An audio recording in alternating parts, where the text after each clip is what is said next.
বাংলাদেশের সকল কৃষক সমাজ এক সঙ্গে গড়তে উঠেছে। বাংলাদেশের সকল কৃষক সমাজ এক সঙ্গে গড়তে উঠে ওই খালেদা জিয়ার সকল ষড়যন্ত্র মোকাবেলা করার জন্য তারা প্রস্তুত হয়েছে।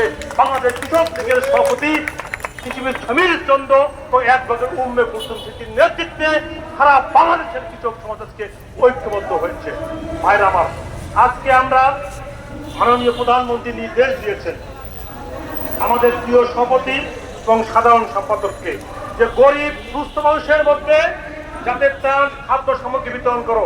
আজকে আমাদের প্রেসিডেন্ট সেক্রেটারি আজকে এই আমাদের পবিত্র জায়গা আজকে প্রেস ক্লাবের সামন থেকে শুরু করেছে এই প্রক্রিয়া।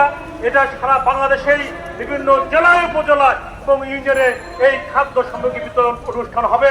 বাংলাদেশ কৃষক লীগ সাধারণ জনগণের মাঝে থাকবে। মাননীয় প্রধানমন্ত্রী শেখ হাসিনা হলো জনগণের নেত্রী, জনগণের প্রধানমন্ত্রী, গরিব মানুষের প্রধানমন্ত্রী, দুস্থ মানুষের প্রধানমন্ত্রী, কৃষকের প্রধানমন্ত্রী, শ্রমিকের প্রধানমন্ত্রী।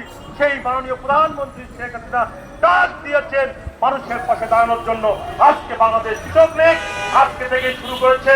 আজকে বাংলাদেশ কৃষক লীগ সারা দেশেই আমরা গরিব মানুষের পাশে আমরা থাকবো। আমরা মাননীয় প্রধানমন্ত্রী কথা নির্দেশ পালন করে আজকে আমাদের খাদ্য সামগ্রী বিতরণ করতে ভাইরা আমার। আজকে আপনারা লক্ষ্য করেছেন আমার সাংগঠনিক সম্পাদক এই আজকের সদস্য সচিব উনি বক্তব্য দিয়ে বলেছেন কি কারণে আজকে মেট্রো রেল আজকে যেখানে এখান থেকে উত্তরা যেতে 5 ঘন্টা সময় লাগতো সেখানে মাত্র 30 মিনিটের মধ্যেই উত্তরা যাওয়া যায়।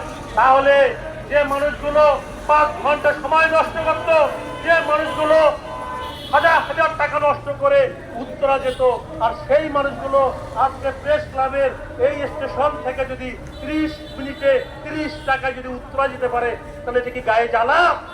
এটা হলো জামাত বিএনপির গায়ে জ্বালা। ওরা সহ্য করতে পারে না যে এই সাধারণ মানুষের ভালো চায় না, জনগণের ভালো চায় না বলেই আজকে মেট্রো রেলে আগুন লাগানো হয়েছে।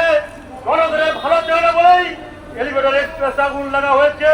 জনগণের ভালো চায় না বলেই যে টেলিভিশন স্বাধীনতার সময় বাংলাদেশ একটাই টেলিভিশন ছিল, সেটা হলো বাংলাদেশ টেলিভিশন বিটিভি। সেই বিটিভি সাধারণ জনগণের মানুষের কথা বলে, সেই জন্য আগুন লাগানো হয়েছে। ঠিক একইভাবে কোন জায়গায় রাজশাহী বিশ্ববিদ্যালয়ে আগুন দিয়ে পুড়িয়ে দিয়ে হয়েছে, ঢাকা বিশ্ববিদ্যালয় ভাঙচুর করেছে, সকল শিক্ষা প্রতিষ্ঠানগুলোকে ভাঙচুর করে গাড়িতে আগুন লাগিয়েছে, সাধারণ মানুষকে বাড়ি বাড়ি ফেলেছে। এখানে আমাদের এই আন্দোলন করতে গিয়ে ওই সন্ত্রাসী জামাত শিবির বিএনপি নির্বিচারে গুলি করে মানুষকে হত্যা করেছে।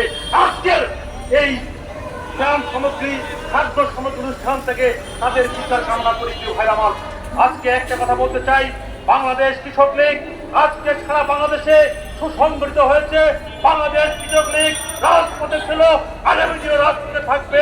মাননীয় প্রধানমন্ত্রী কৃষক ছাত্র জননেত্রী শেখ হাসিনাকে রক্ষা করার দায়িত্ব বাংলাদেশ কৃষক লীগ একাই নিয়েছে।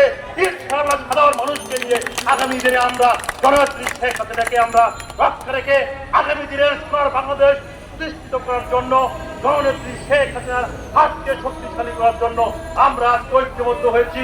আগামী দিনে ঐক্যবদ্ধ থাকবো। প্রিয় ভাইরা আমার, যে কথা বলতে চাই মনে রাখতে হবে, আপনারা ওয়ার্ডে ওয়ার্ডে ইউনিয়নে ইউনিয়নে সজাগ থাকবেন। এখানে জঙ্গি গ্রুপ, এখানে সন্ত্রাসী গ্রুপ, এখানে মানুষ গড়ার গ্রুপ, অগ্নি যারা মানুষকে পুড়িয়ে মারে তারা কিন্তু গোপনে খুপি খাপে, তারা কিন্তু যে কোনো সন্ত্রাস করতে পারে, যে কোনো মানুষ সাধারণ মানুষের তারা আগুন লাগাতে পারে।